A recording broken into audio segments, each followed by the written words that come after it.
जी भाई, कैसे हो? प्रभु जी। हाँ जी, नमस्ते। अच्छी फ्री हूँ हो आप? प्रभु जी। जी प्रभु जी। हाँ। मुझे एक बात बता सकते हो कि जीवन में जो है आनंद, वो कहाँ से आ रहा है, उसका कारण क्या है? तो देखो, जीवन में जो भी आनंद है, सुख की बात नहीं कह रहा हूँ। तो आनंद जो है उसका कारण आत्मा है। आत्म तत्व से आनंद आ रहा है, जिसमें परमात्मा विराजमान है। और जीवन में जो भी दुख है ना, उसका कारण अहंकार है। व्यक्ति स्वयं उस दुख का कारण है। जी प्रभु। तो अगर किसी व्यक्ति को आप दुखी देख रहे हो ना, और वो कह रहा है मैं दुखी हूं ना, तो समझना उसके तार अहंकार से जुड़े हैं। जैसे आतंकवादी के तार जो है ना, कहाँ जुड़े होते हैं, जी वैसे, प्रभु जी। है ना। तो पता नहीं चलता है उसको खुद, बेहोशी में पता नहीं है कि ये दुख का कारण क्या है। दुख का कारण व्यक्ति स्वयं, खुद व्यक्ति ही है। और अहंकार है, और कुछ भी नहीं। आप कितना भी इस पर चिंतन मनन कुछ भी कर लो, उसके तार वहीं से निकलते हैं। जी प्रभु जी बिल्कुल। और गहनता पूर्वक सोचेंगे ना, और हर धर्म में यही बताया है, लेकिन इसका विस्तार किया है। लेकिन संक्षिप्त में बताए तो अहंकार ही मूल दुख है। विपरीत बुद्धि किसको कहते हैं पता है? यानी अपने दुख की जिम्मेदारी दूसरों पर डाल देते हैं। और जो हमारे साथ घटना घट रही है, मतलब उसके साथ अड़ना, यानी कि ये हमारे साथ क्यों हो रही है जी। हमारे साथ घटना घट रही है। यानी हम उसके साथ लड़ते हैं, यानी अड़ते हैं, यानी कि ये हमारे साथ ही क्यों हो रही है, ये सोचना। हाँ, ये भी सोचना कि हमारे साथ ही क्यों हो रही है ऐसा। जी प्रभु जी। तो हम अपने दुख की जिम्मेदारी दूसरों पर डालें। यानी कोई दूसरा है जो हमें दुखी कर रहा है। ये जो बात भीतर बैठ गई है ना, वही शापित बुद्धि है, वही विपरीत बुद्धि है, जी प्रभु जी। वही कुबुद्धि है। मेरे दुख का कारण कहीं और ग्रहों में छिपा है। मेरे दुख का कारण कोई परिस्थिति है। मेरे दुख का कारण कोई व्यक्ति है। मेरे दुख का कारण कोई घटना है। ये सारा कुछ क्या है? बाहर का है ना। जी प्रभु जी। और वो बुद्धि इतना नहीं देख पाती कि मेरे दुख का कारण मैं स्वयं हूं। सही है जी एकदम। इस बुद्धि को शापित बुद्धि कहते हैं। इस बुद्धि को विपरीत बुद्धि कहते हैं। इस बुद्धि को कुबुद्धि कहते हैं। ठीक है प्रभु जी। और ये आधी बात हो गई। पूरी बात ये है कि मेरे आनंदित होने का जो जिम्मेदारी है ना, वो मैं खुद पर लेता हूं। यानी जितना उसको पता नहीं आनंद क्या है, जितना जितना सुख है वो मेरी वजह से है। और जितना जितना दुख है वो दूसरों की वजह से है। हाँ जी, ये भ्रम बिल्कुल है जी। इसको कहते हैं शापित बुद्धि, विपरीत बुद्धि, सही है जी। है ना। तो यानी यहाँ पर क्या आया? कर्म आया, कर्ता भाव आया ना बिल्कुल है जी। मेरे। और वो अहंकार का ही, अहंकार दूसरी पद्धति से बड़ा हो रहा है, देखना। पहली बात क्या कर रहा है? मैं दुखी हूं क्योंकि जिम्मेदार कोई और है। जी। और इसलिए वो क्या कहता है कि बेचारा बन जाता है। अब उसको क्या चाहिए? सहारे की जरूरत चाहिए। जी और प्रभु जी। दूसरी तरफ मेरे जीवन में जो आनंद है, जो सुख है, वो सारा उसका जिम्मेदार मैं खुद हूँ। जी वो और अपने श्रेय लेता है जी कि मैंने क्रिएट किया है जी ये तो। हाँ, तो खुद कर्ता बन जाता है, और जैसे ही कर्ता बनता है वो अहंकार और बड़ा हो जाता है। बिल्कुल जी। देखो, ये अहंकार का ही रूप है। मेरे जीवन में जो सुख है और दुख है, उसके पीछे जो अहंकार किस तरह से लीला रचता है, दिख रहे हो? हाँ जी प्रभु जी। ये सारा नाटक सबके भीतर चल रहा है, चेक करना बिल्कुल सबके प्रभु। भीतर। हाँ जी, हाँ जी, ये हमेशा होता है मे, जी ये। हाँ, मेरा दुख का कारण मेरी पत्नी है, मेरा दुख का कारण मेरा पति है, मेरे बच्चे हैं, मेरे माँ बाप हैं। सारा कुछ जिम्मेदारी दूसरों पर। कुछ न मिले तो मेरे दुख का कारण वो जो ग्रह है, नक्षत्र है, उसको जी, देते हैं। जी फिर भी प्रभु ना जी। मिले ना, मेरे दुख का कारण परमात्मा है, लास्ट हाँ जी, उसको भी नहीं छोड़ते है ना। बिल्कुल जी। यानी जिम्मेदारी दूसरों पे। तो दुख को पकड़ने की जिद छोड़ दो, यानी इसको कट कर दो। जहां जो है ना, दुख क्यों पकड़ा है, भीतर चेक करो, है ना। तो कामना है भीतर अहंकार को, वो पूरी नहीं होती है तो दुखी हो जाता है, निराश हो जाता है। तो बहुत सारी कामना भीतर लेकर बैठा है, जब वो जी, पूरी नहीं होती तो दुखी हो जाता है, और फिर बुद्धि का सहारा लेकर सोचता है कि मेरे दुख का कारण वो है, वो है, वो है, वो है, अलग अलग। तो दुख को पकड़ने की जिद जिस दिन हमने छोड़ दी ना, तो सुख भी चला जाएगा अपने आप, अहंकार पिघल जाएगा, और आनंद तो जो है स्वयं वो प्रकट हो जाएगा, जो आत्म तत्व है वहां से। यानी अहंकार जाता है तो आत्म तत्व तो है ही, उसका साक्षात्कार हो जाता है। जी प्रभु जी। तो सुख दुख को पकड़ने की जिद जब छोड़ देते हैं और होश पूर्वक अहंकार को हम समझ जाते हैं कि ये इसी का ही सारा कुछ खेल है, हटाओ इसको, तो ये सारा जिस दिन दिख जाएगा ना सामने सामने, तो आत्मा का दर्शन हो जाएगा और आनंदित रहने लगोगे। सही है प्रभु तो ये जी। ऐसा, इसमें और कुछ पूछना चाहोगे आप? प्रभु जी, आपकी परम कृपा से इस सत्संग के माध्यम से हमें इतना इतनी जागृति जरूर है कि भाई ये हमारे अंदर पूरी तरह से क्लियर है ये कंसेप्ट कि हर परिस्थिति, हर दुख जो भी है वो हमने खुद क्रिएट किया होता है। का जिम्मेवार कोई दूसरा बिल्कुल भी नहीं है जी, ना कोई भी नहीं है जी। और हम प्रभु जी सुबह से लेकर के भी अगर शाम तक भी हम परमात्मा की करुणा अपने जीवन में देखें बैठ करके, तो शाम तक भी खत्म नहीं होंगे जी। इतनी है जी, इतनी करुणा है जी, इतना सब कुछ किया है जी उसने हमारे लिए, जबकि हमारी औकात एक तिनके के बराबर भी नहीं है जी। हाँ, तो कि आपने भाई, ये सारा कुछ किया है, बराबर है। तो बहुत बार बहुत घटनाएं ऐसी हैं जी कि जैसे समुद्र में से निकाल करके उसने एक तरफ रख दिया बिल्कुल सुरक्षित अपने हाथ पे उठा करके। बहुत घटनाएं हमारे साथ ऐसी हो रखी हैं जी पहले। कई बार तो ऐसे है जी जैसे शेर के मुख में से निकाल करके परमात्मा ने स्वयं बचा करके हमें रख दिया है। तो उनकी उनकी करुणा जो उन्होंने हमारे किया है ये, उसको कैसे भुला सकते हैं जी। वो मतलब बहुत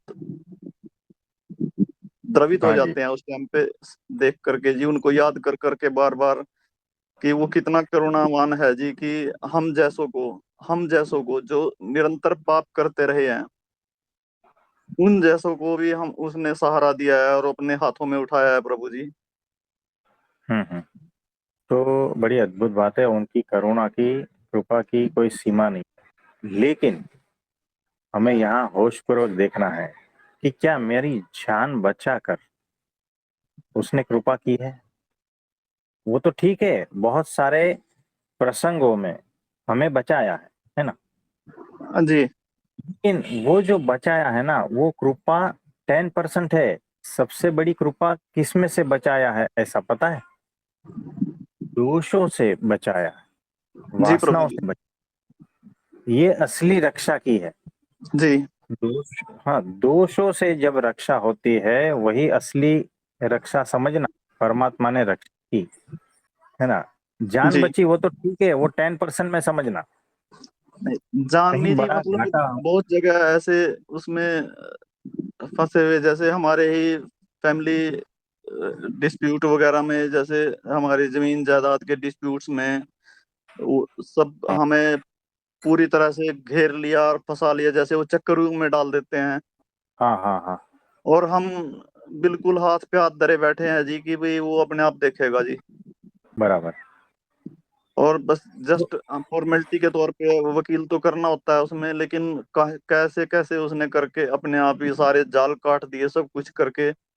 और हमारा कुछ भी कहीं पे भी बिगड़ने नहीं दिया, और हमें बहुत मतलब दुष्टों से रक्षा करने में, पहले तो हमें प्रभु जी संसारिक चीजों से हमें जब दिखता है ना क्लियर कि भाई हमें कैसे बचाव हुआ, उसके बाद हम्म। करुणा और बढ़ती है जी। फिर सारी चीजें क्लियर होनी शुरू हो जाती हैं कि भाई जीवन में क्या क्या दे रहा है वो, कि भाई वो लोग सब हमारी ही फैमिली के लोग, वो सब मांस मदिरा खाने वाले हैं और सब व्यसनों में लिप्त हैं। और उसने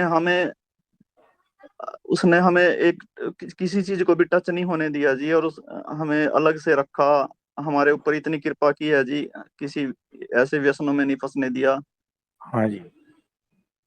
तो पहले संसारिक, और उसके बाद में फिर हम इस पे झांकते हैं, फिर ये करुणा नजर आती है जी कि भाई हम बहुत बड़ी कृपा है जी ये।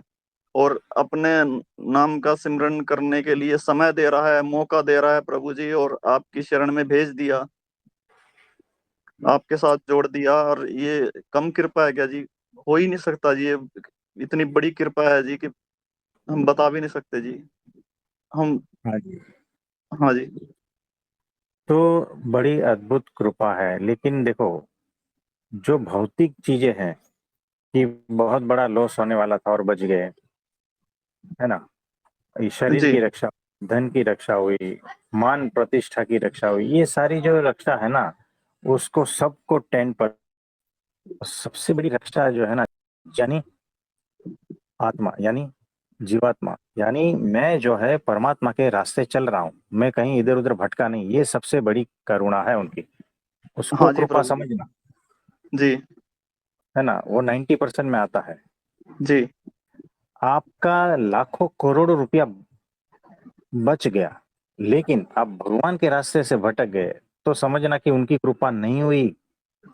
देखो, आपका शरीर का रक्षण हुआ, एक्सीडेंट से बच गए, लेकिन आप परमात्मा के रास्ते से भटक गए, तो वो वो कृपा नहीं हुई, नुकसान है समझना। जी, बहुत बड़ा हाँ लॉस है जी वो तो। हाँ। और दूसरी बात, आपका शरीर खत्म होने आया है, लेकिन आप परमात्मा की जो निष्ठा है आप में दृढ़ है, तो समझना पूरी रक्षा की है उन्होंने, है ना। जी प्रभु जी। जी मेरा शरीर खत्म हो रहा है, मुझे बहुत सारी बीमारियां हैं, लेकिन परमात्मा के प्रति जो मेरी निष्ठा है वो अडिग है, उसमें जो श्रद्धा है, भक्ति है मेरी, उसको कोई हिला नहीं सकता। जी तब समझना कि मेरी पूर्ण रक्षा हुई है और पूर्ण कृपा हुई है मुझ पर। बिल्कुल प्रभु जी, यही है प्रभु जी अब। तो ये बात ध्यान रखना है हमारी। जी वो प्रभु जी, उसमें ऐसा नहीं है जी कि हमने वो करोड़ों बचाए या कुछ नहीं, हमारा कुछ नहीं बचा जी ऐसा जी। उन्होंने हम्म। वो करके, जैसे आजकल सौदेबाजियां करते हैं, जजीज को खरीद लेते हैं लोग, हाँ हाँ। उस तरीके से करके हमारी अपनी जो लैंड थी उसमें से उन्होंने 3 एकड़ लैंड है ना, वो जज के साथ मिल करके और वो हड़प ली। और हम्म उसके बाद भी हमें इतनी संतुष्टि हुई प्रभु जी, हम्म इतना मतलब हम 1% भी, लेश मात्र भी प्रभु जी हमें आज दुख नहीं है जी उस बात का, कि ठीक है हम्म। कोई बात नहीं, ऐसा होना था, बराबर। हो गया जी, बस क्या दिक्कत है जी हमें हम्म। तो कि। देखो, जीवन में प्रायोरिटी किसको देनी है ना, हाँ, उतना होश चाहिए। देखो कैसा है कि आ, कोई गुंडा है और पिस्तौल लेकर हमारे सामने उपस्थित हुआ है, उसने जी हमारे सर पर पिस्तौल रख दी है, ठीक है। जी हमारे जेब में एक डायमंड का पैकेट है, उसमें बहुत सारे डायमंड्स है। हमारे लिए कीमती क्या है? कीमती तो जान है जी। तो क्या डायमंड कीमती नहीं है? नहीं प्रभु जी, डायमंड बेशक कीमती है, अगर वो पिस्तौल नहीं हो। बेशक अरबों रुपए के हैं जी वो, लेकिन जान गई तो कौन उनको यूज करेगा प्रभु जी। हाँ, तो देखो, हमें इतना विवेक होना चाहिए कि ये दोनों में से ज्यादा अहमियत किसको देनी है ना, जान को या डायमंड को। ठीक है। जी वैसे ही पूर्ण होश में हमें इतना होश होना चाहिए कि सबसे ज्यादा अहमियत हमें किसको देनी है, जी प्रभु हमारी जी। नीति, हमारी जी भक्ति को, है ना, हमारे आचरण को। ये जो जी है वो हमारे जीवन से निकलना नहीं चाहिए। बाकी सारा चला जाएगा तो चला जाने दो, जी प्रभु जी। है ना। तो यहाँ पर हर चीज को माप तोलना है कि दो चीज आपके सामने रखी है, उसमें से कौन सी इंपॉर्टेंट है, उसको हाँ पसंद जी। करना। हाँ जी। तो इसी को ही विवेक कहते हैं। तो विवेक बोध सब में होना चाहिए। लाखों रुपया आ जाएगा लेकिन भगवान के रास्ते से चले गए, जी। निकल गए, तो कोई मतलब नहीं है, उसको हाँ विवेक नहीं कहते। नहीं प्रभु जी। तो ये बात, इसमें और कुछ कहना चाहोगे? बस प्रभु ये ही कहेंगे प्रभु जी कि सत्संग ने इतना कुछ बदल दिया है, हम सोच भी नहीं सकते थे प्रभु जी कि सत्संग इतना प्रभावी भी हो सकता है, शब्द इतने प्रभावी भी हो सकते हैं प्रभु जी। ये तो अब देखने को मिला है कि भाई ये क्या कर देते हैं अंदर। तो आपने सत्संग को बराबर पचा लिया है। यानी देखो, जीवन में तीन चीज याद रखना, उसको सबसे महत्व देना कि सत्पुरुष, अगर कुछ भी नहीं है ना, सत्पुरुष को पकड़ लो। जी सत्पुरुष का सत्संग, दूसरी चीज, और उसके सत्संगी, जी है ना। यानी सत्संगी, सत्पुरुष अगर नहीं है जीवन में जी तो सत्संग को पकड़ लो, सत्संग भी नहीं है तो सत्संगियों को पकड़ लो। लेकिन कहीं जी। ना कहीं पकड़ के सत्पुरुष के पास तो पहुंच ही जाओगे। बिल्कुल सही है जी। तो ये बात है। तो बहुत अद्भुत बात कही कि सत्संग जो है ना, जीवन में सबसे उच्च होना चाहिए। हाँ जी। सारी पृथ्वी का राजा हो। यानी आज कौन है राजा? तीन चार राजा है आज पृथ्वी में, है ना। जी लेकिन उसका भी कोई एक राजा हो, वो तो ठीक है। ये अनंत कोटि ब्रह्मांड का राजा हो, उसका पावर कितना रहेगा? भगवान खुद कह रहे हैं, अनंत कोटि ब्रह्मांडों का राजा हो और उसके जीवन में अगर सत्संग नहीं है ना, तो समझना वो सारा राज्य धूल समान है। सही इससे है जी। आपको चलेगा कि सत्संग का महत्व क्या जी है ना। तो सबसे पहले जीवन में सत्संग होना चाहिए। बाकी सारा सब कुछ छूट जाए तो छूटने दो, जी। सत्संग छूटना चाहिए। सही है प्रभु जी। और अगर कोई कहता है ना, किसी को वहम हो जाता है, मैं तो आत्मज्ञानी हो गया हूँ, मैं तो ये हो गया हूँ, परम ज्ञानी, मुझे सत्संग की कोई आवश्यकता नहीं है, उसको पता नहीं है ये जो काल का थपेटा है ना, माया इतनी जी पावरफुल ना, कभी झटका देगी ना, कहीं गिर जाओगे पता भी नहीं चलेगा। सत्संग तो दूर की बात हो गई, फिर सपनों बिल्कुल की प्रभु बात जी। हो गई। हाँ, उतना गिर जाओगे, सपनों की बात हो जाएगी सत्संग। जी इसीलिए निरंतर सत्संग करना है, निरंतर। जी प्रभु जी। तो ये बात है। ये तो सबसे बड़ा रक्षक यही है प्रभु जी। हाँ जी। और सतपुरुष की तो महिमा क्या कहें प्रभु जी, जो इतना बड़ा मैग्नेट है जी कि हाँ, हमें 1500-1600 किलोमीटर से यहाँ से एक एक सेकंड में खींच लिया जी वहां पे कि भाई अपने पास दर्शन देने के लिए प्रभु जी। हाँ जी। तो ये होता है। तो हाँ जी। उसके लिए जो है ना, लोखंड चाहिए, यानी लोहा। मैग्नेट उसी को ही खींचता है जो लोहा है, जी प्रभु जी। कचरे को थोड़ी खींचता है। पर हम तो कतरा ही थे प्रभु जी, आपने अपने ही उसमें से तो प्योरिटी अलग हाँ, निकाल दी, इम्प्योरिटीज को दूर कर दिया। तो थोड़ा बहुत लोहा रहेगा ही जो खींचता है ना। जी तो ये अद्भुत बात है। और आप परम सौभाग्यशाली हो कि वहां तक पहुंच गए, आपका पूरा काम हो गया। ये जो मिला हाँ है ना, जी। उसको संभाल के रखना। जी प्रभु जी।